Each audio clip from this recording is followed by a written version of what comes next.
It's that time again. Welcome to the second annual Squirrel Tactics Spooktacular Halloween Hex-travaganza. It's like a spooky hootenanny, a spookinanny if you will. So strap in for some tricks, some treats, maybe even a scare or two, and yeah, let's talk about a mentally unstable guy in a pig suit. Salad after steak?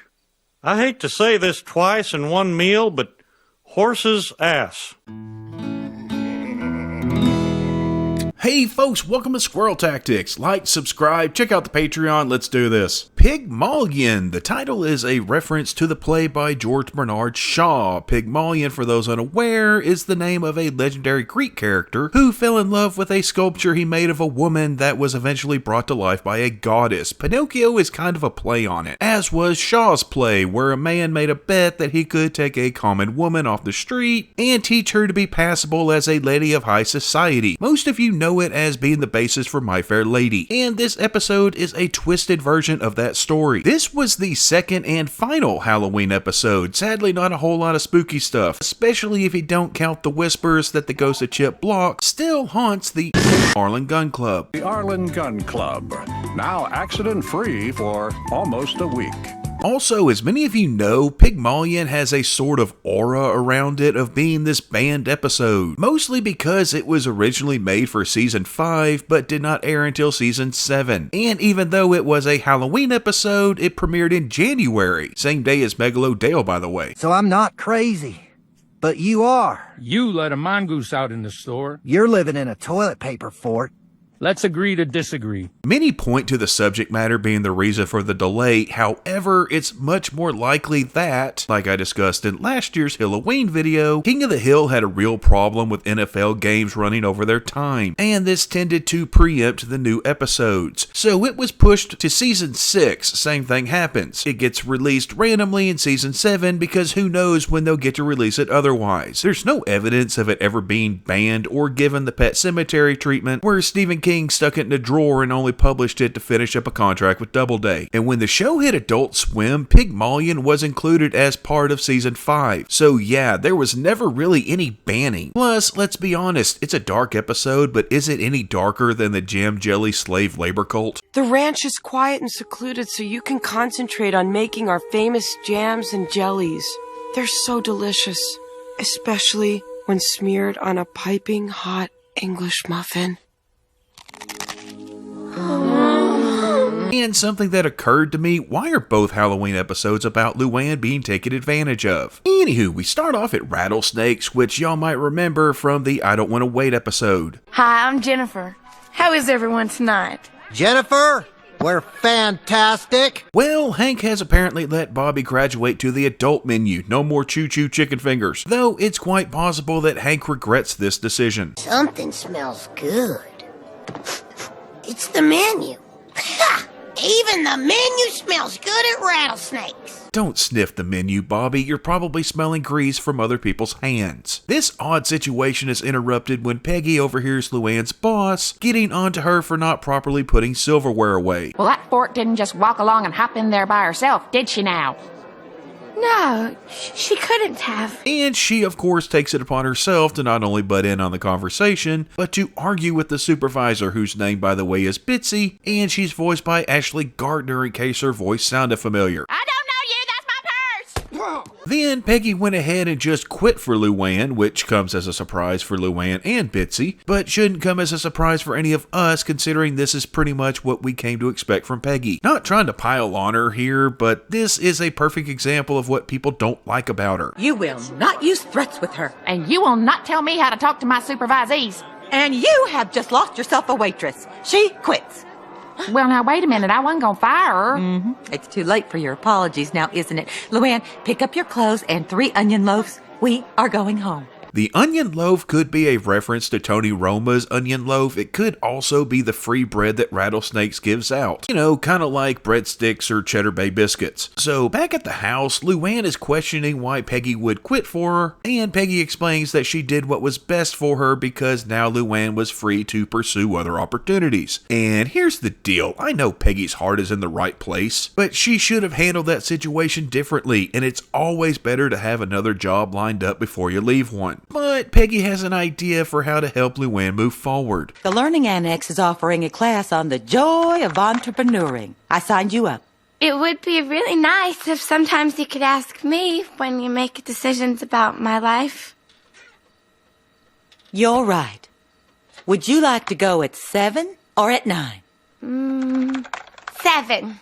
I'm sorry, that won't work for me. That's classic Peggy right there. She does some good in this episode, but she starts it off with a lot of bad. Primarily driven by her ego, which is often the case. Now, I'm not trying to be mean here, but Luann ain't exactly the entrepreneurial type. She could easily be a mechanic, or she'd be great as a daycare worker, but running her own business? I'm not saying she can't do it, but she probably can't. Also, fun fact, right here under Trip Larson, the other listed speaker is Buck Strickland, who's giving a talk titled Independent Restaurants in a Fast Food World, keeping in mind that he is the owner of Sugarfoot's. Sugarfoot's Barbecue.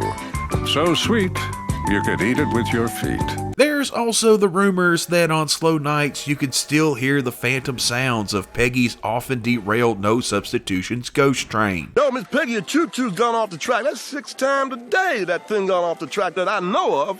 Anywho, Peggy and Luann go to the Learning Annex, and we're introduced to Trip Larson, Hog King of Arlen, voiced by Batman himself, Michael Keaton, who is the owner of Larson's Pork Products, and if outsiders consider Arlen to be a pig town, Arlen, Texas. Pigtown. You a pig farmer? I think you're confused, sir. We don't raise pigs in Arlen, Texas. We process them. Oh, yeah. You folks make them tiny breakfast weenies. But you're gonna have to leave now. I'm guessing his plant is a major part of Arlen. Kinda gives me Bo Pilgrim, Pittsburgh, Texas vibes, especially when it comes to the whole Arlen has a smell thing. Which, I haven't been through Pittsburgh in a while, but when I went through it as a kid, yeah, you can smell the Pilgrim's Pride plant. Just like you can smell Larson's pork plant. What's that smell? Ugh. Ugh. I think I'm gonna throw up. Ugh. It's just a sausage plant. That smell means jobs, Bobby. Oh, and apparently he edibilized 2 new parts of a pig, though I don't know which 2, and I'm pretty sure I don't want to. My great-grandfather started Larson Pork Products with little more than 3 pigs and a killing hammer. Today, I'm proud to say, we kill more pigs than, well, pig hepatitis. During this talk, Luann catches Trip's eye. Yeah, it's not really hard to see why, but later on we figure out that it was for other, more clandestine reasons. And I also want to point out that the girl sitting directly behind Luann actually bears a closer resemblance to the pork gal there than Luann seems to, but I could be wrong. Luann asking Peggy what a pork product is gave Trip an opening to talk to her, though Peggy has to be Peggy. Young lady, you had a question? Yes. I find that I am too busy succeeding to keep track of all of my ideas. So, I keep them in a file. Swing and a miss there, Peggy. First off, he said young lady, and Trip looks to be close to Peggy's age, if not a few years older, but, you know, at least in the same ballpark. Plus, Luann actually had a legitimate question: what is a pork product? And instead of getting an answer, Peggy rattles off something about putting ideas in a file, but yeah, I love Trip's response here. Well, actually, that's more of a comment than a question.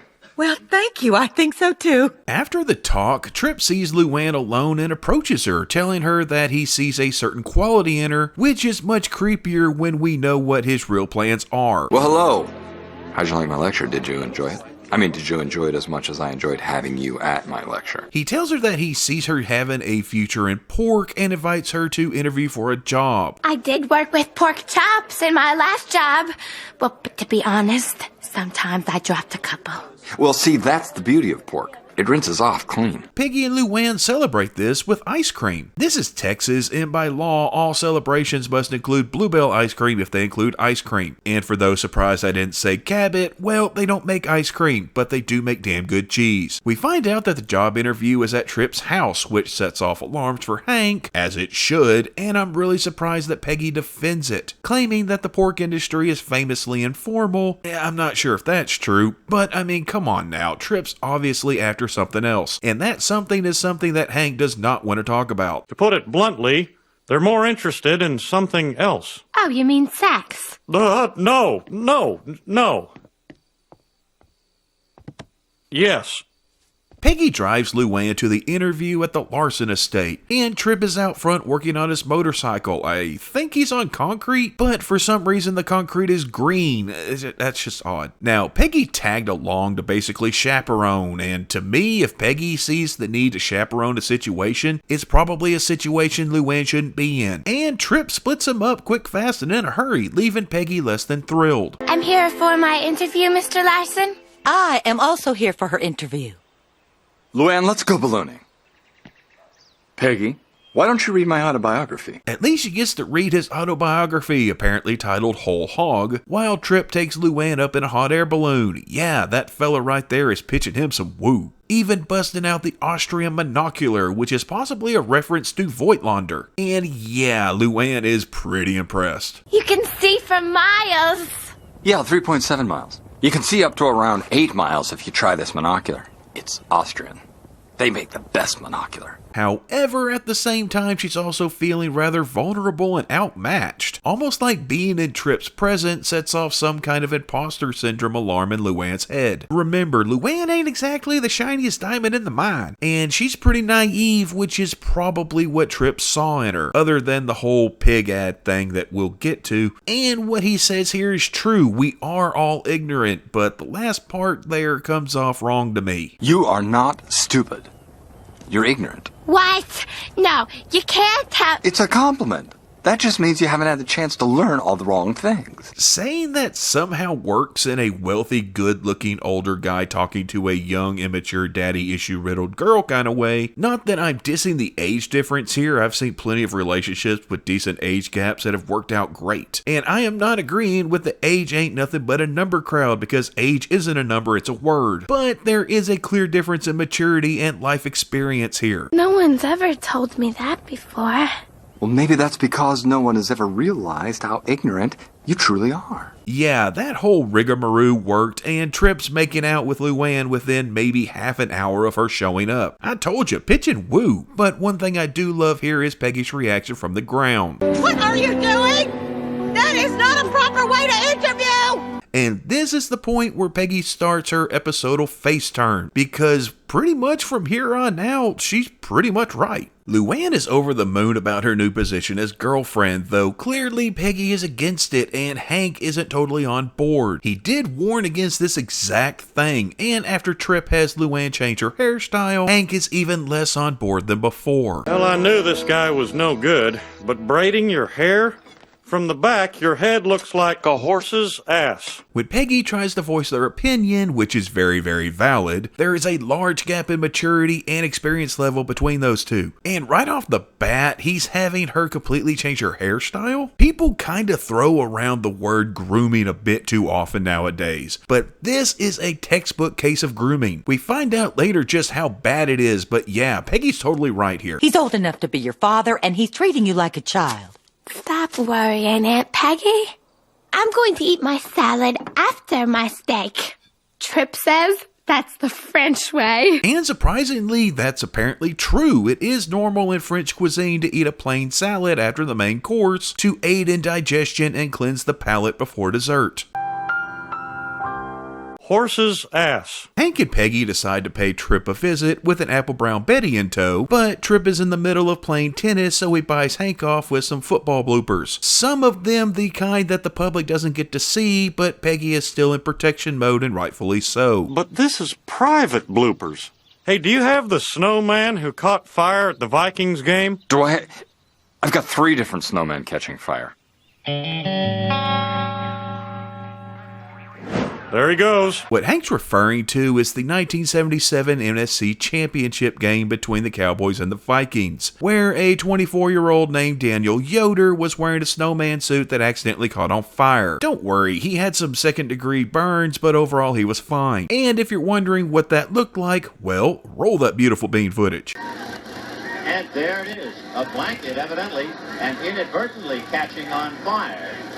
It's a person. And at first they told us a blanket, my goodness. Also, the first day of spring is Snowman Burning Day, which is a whole other thing I might end up making a video on my history channel about. Anywho, Trip comes in and he immediately focuses on Hank. I'm kind of surprised that Hank let Trip put his arm around him like that. It does show how at ease Hank is with Trip though. It doesn't help that Trip knows exactly what to say. Hank, Luann is lucky to have somebody like you looking out for her. And he knows exactly how and where to steer the conversation, bringing Hank's focus on the J5, not to be confused with Johnny 5, Trip's crowning achievement that through selective breeding, genetic manipulation, and for all we know witchcraft, is about as close to perfect as a pig can get in the eyes of a pork man. And Trip's pretty proud of it. In terms of timed processing, weight, meat yield, weanability, she's pretty much the perfect pig. Looks like you could eat it with a spoon. Just give me 5 years and you will. Oh. And of course, the piece de resistance, just to show that Trip has done his homework, he offers Hank a hot air balloon ride, which of course is powered by propane. And yeah, by this point, Hank's damn near giddy and is eating out of the palm of Trip's hand. But it's also two men who are very, very into what they love. I guess you could call it passionate. For Trip, it's pork, and for Hank, it's propane. Hank, how would you like to ride in a hot air balloon? Hey, I don't have to tell you it's powered by propane. Well, that's one of the 8 uses of propane I haven't experienced firsthand. Oh, dear Lord. Now, Trip has Hank right where he wants him, so he can turn his attention to Peggy, and he knows that the strategy he used on Hank will not work on Peggy. Don't get me wrong, Peggy has been successfully gaslit by appealing to her ego in the past, but Trip is smart enough to know that that well has been poisoned, and the best course of action is intimidation. Mrs. Hill, I'm a guy who makes his own rules. You play by them, everybody wins. Try to call your own game, not so terrific. Whoa! I'd like to point out that before he became a human bargaining chip, Hank is damn near precious in how much he was enjoying that balloon ride. I mean, he's like a kid up there, and it's one of the rare times you get to see just sheer joy from the man. Peggy, I feel like Neil Armstrong up here. I can see everybody's gutters, and they look great.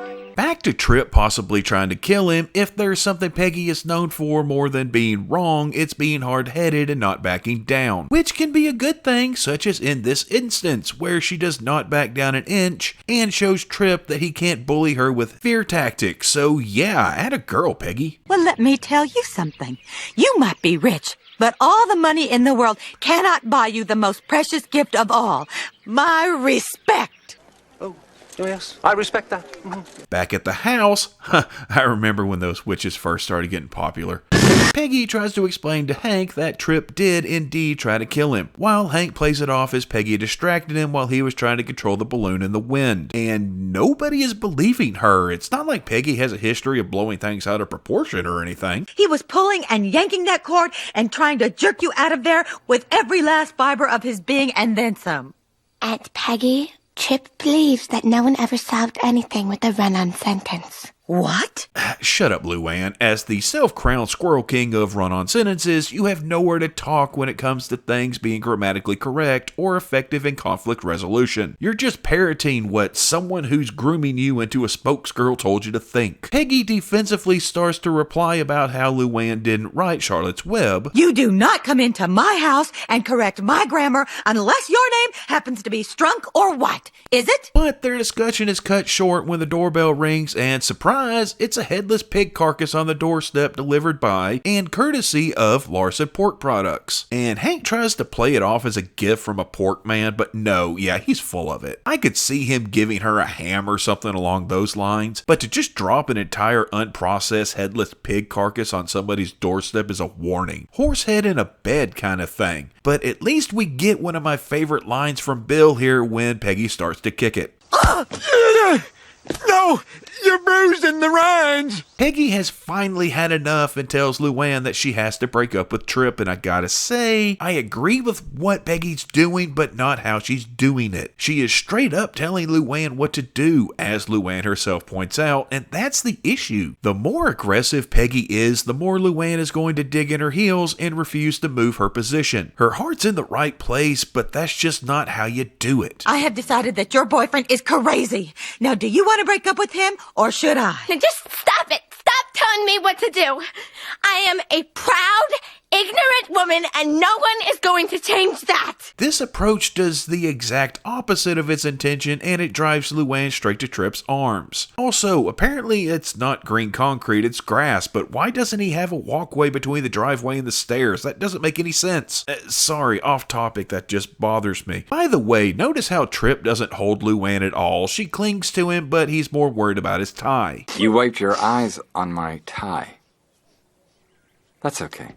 It's an amazing fabric. Oh, and let's not forget that at some point during this whole thing, Tripp had it set up for all of Luann's possessions to be boxed up and shipped to his estate, seeing as she's moving in. He wasn't asking, and yeah, that's taking controlling behavior to a whole nother level. Plus, this allows him to physically isolate her from her family. Yeah, all that cult kind of stuff. I took the liberty of having your belongings meat trucked out here. Forgive me if they smell delicious. Pretty sure everything in that house somehow smells like pork. Or leather. I could see a mixture of both. At least he made sure to bring the manger babies, and that whole controlling thing gets kicked up another notch when Luann finds out that Tripp has shredded all of her clothes into plant mulch, and all she has to wear are the same interesting outfit. Even if Tripp doesn't believe that they're all the same. They're all the same. Nothing is exactly the same. Everything has a small flaw. Or imperfection.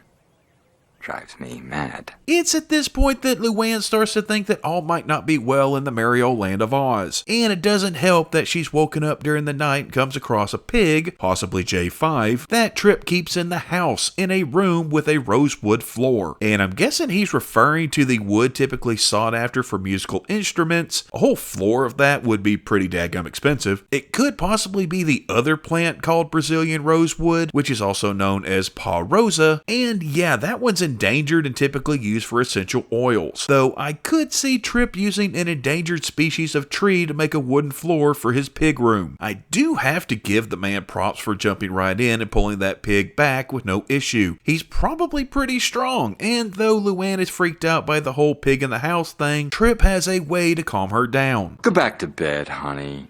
I'll have Blanca bring you up a warm glass of milk, okay? Okay.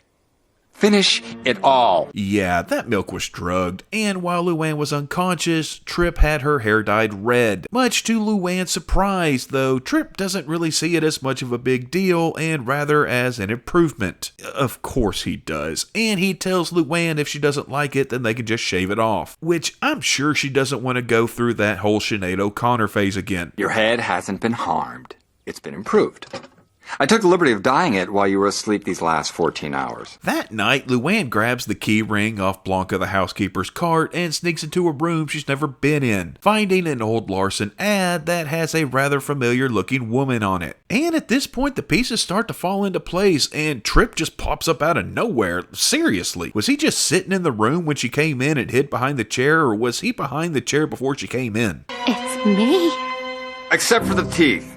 But that can be taken care of. Tripp explains that his grandfather created the Larson pig girl, that she had been a decoration in his childhood room, and that due to his mother not having much of a relationship with him, he created a rather unhealthy attachment to this image of a girl, and had in fact searched his whole life for a woman to more or less fit the mold of making that fantasy a reality. Luann is justifiably freaked out, but Tripp somehow convinces her to stay, and goes on to announce a big Halloween party. Can I dress up as a pirate? A woman is a pirate? Well, that's just crazy. Keep in mind, this entire episode has happened in the month of October based on the Halloween decorations. Hank and Peggy get an invitation to the party, and Peggy has an interesting reason for why she wants to attend. Well, I know Luann doesn't want to see me, but I am a silver slipper donor to the Dance Theater of Arlen. And those people still owe me an umbrella. They go to the party. I'm guessing they're dressed as a 1950s couple. Put a whole lot of effort into that when they're didn't you, Hank? Rolled a pack of cigarettes up in your sleeve and called it a day. They see Luann, and Hank only has one thing in mind. Is that all you care about? The bathroom? What about Luann? I can't enjoy a party until I know where the bathroom is. You knew that when you married me. Also, when I said earlier about Hank not putting much effort into his costume, well, apparently he put in more effort than I thought. You see, Peggy, I could have come as the Strickland propane guy instead of renting this getup. Yeah, he rented that costume, and it looks exactly like his normal everyday clothes. And yet he wanted to come dress in his work clothes? What happened to dress like the devil, Hank? He used to love Halloween. Why wouldn't he dress up for a Halloween party? Blanca comes to get Luann and takes her to Tripp's special room, where we see him in his costume, a pig, imagine that. And right off the bat, after knowing Luann for less than a month, Tripp drops to one knee and he pops the question. Luann, will you do me the great honor of marrying him? Him? Javier, the time has come.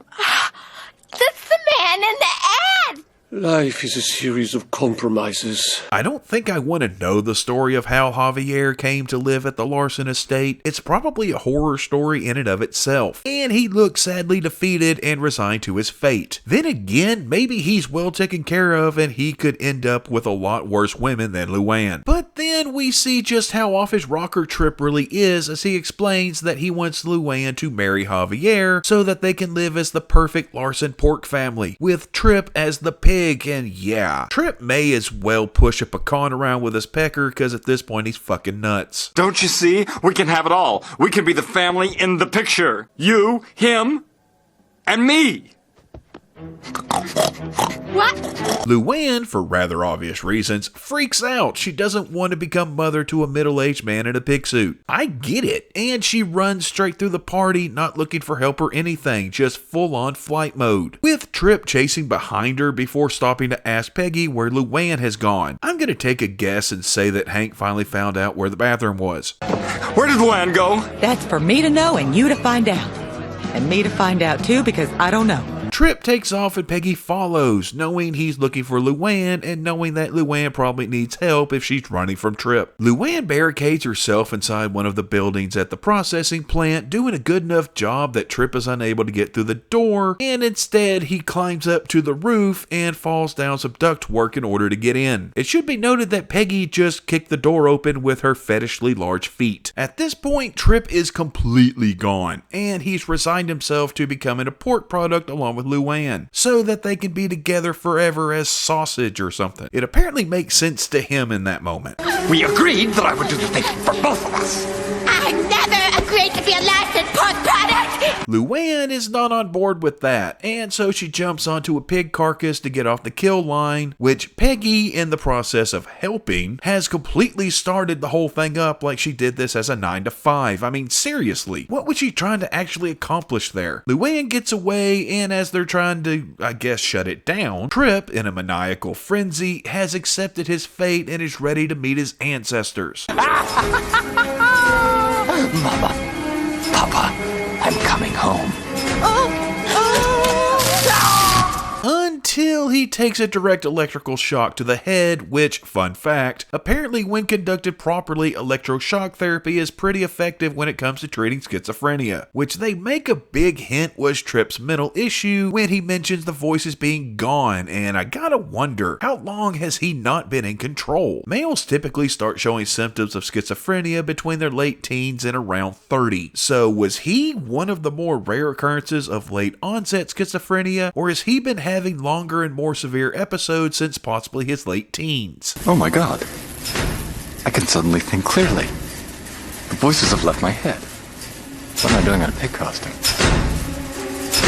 Either way, this moment of clarity after who knows how long comes just a wee bit too late, as Tripp ends up being killed on the line that his family has used to kill more pigs than pig hepatitis. Killed in probably the most graphic way anyone has ever been killed on the show. And afterward, Peggy commends Luann for putting up a fight, even if it did end with Tripp's death. At least Tripp seemed happy. And now he's in a better place. Honey, Tripp had a mental breakdown and is now a sausage. That's not a better place. And that's pretty much the episode. It ends with the death of possibly the richest man in town, and possibly the largest employer in town if Arlen is known as a pig town as far as Wichita Falls. But Luann stood up for herself, Peggy was somewhat right for part of the episode, Hank must have found the bathroom, and Trip is no longer suffering a psychotic episode. It's a happy ending. Happy enough. Now, there is an urban legend going around the internet that originally the ending was different, with Trip's corpse being seen on screen. This has been debunked, and personally, I watched this episode premiere and I do not remember seeing any body, and that is something I would remember if I saw it. I remember when someone from a local station decided to pull a Tyler Durden and show a few seconds of an adult film during an episode of The Simpsons, so I know I would remember if I saw Trip's dead body. And yes, I've mentioned it before, but I'm mentioning it again because we should never forget how Peggy recreated Trip's death in front of Luann using Flat Stanley in the same building on the same line and probably with the same killing spike in How I Learned to Stop Worrying and Love the Alamo. Do we really have to worry about children wandering into pork plants and climbing onto the kill line? Not if I do my job. And legend has it to this day, that building is haunted by the spirits of Trip Larson and Flat Stanley. So, Pigmalion, the second and decidedly darker of the Halloween episodes. And really, this is only borderline a Halloween episode, seeing as for the most part this episode could have taken place at any other time of year. I think they really just set it during Halloween because it was a darker episode, and it made sense to go along with the spooky season. The episode deals with several issues like grooming, which Trip very much was grooming Luann, as an older, more experienced person with a form of authority preying on a naive young woman who has parental issues of her own, as well as mental illness, with Trip having deep-seated maternal issues, and often his behavior came off more as sociopathic than psychotic. So I think there was a little bit more than just schizophrenia going on there, but I guess we'll never know. I like it as an episode, though it's not a great Halloween episode. We get to see Peggy in Mama Bear mode and just how easy it can sometimes be to play Hank like a fiddle. Turns out all it really takes is just a burning snowman or 3. Thanks for watching, folks. We'll see you next time. The witches are coming, ooh, they're riding their broomsticks for me.